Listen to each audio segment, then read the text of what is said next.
বিড়িও খাবেন, নামাজও পড়বেন, কেমনে হবে বাপ? কেমনে হবে? নামাজও পড়বেন, আবার কথায় কথায় গালিগালাজও করবেন, কেমনে হবে বাপ? নামাজও পড়বেন, আবার আপনার ঘরে রঙিন টেলিভিশনও চলবে, 10 বছর 20 বছর, বিবি বাচ্চা ছেলে মেয়ে দেদারসে আরামসে, কোনো লজ্জা ছাড়া, শরম ছাড়া, পরোয়া ছাড়া আল্লাহর নাফরমানি করে যাবে। নাটক, সিনেমা, নর্তকী, জিনা, ব্যভিচারের দৃশ্য, নাচ, গান, উলঙ্গ ছবি দেখবে, আবার আপনি জান্নাতেও চলে যাবেন, কেমনে বাপ? আল্লাহর ব্যাপারে এত দুর্বল ভাবলেন কেমনে?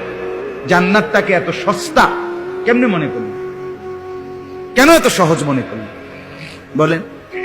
এজন্য খেয়াল করা, ঈমানকে বিশুদ্ধ রাখা, ইবাদতকে বিশুদ্ধ করা, লেনদেনকে বিশুদ্ধ করা, আচরণকে বিশুদ্ধ করা, চরিত্রকে বিশুদ্ধ করা, এই 5টাই একজন মুমিনের পূর্ণ জিম্মাদারি। 5টা ঠিক রেখেই এরপরে জান্নাতে যেতে হবে।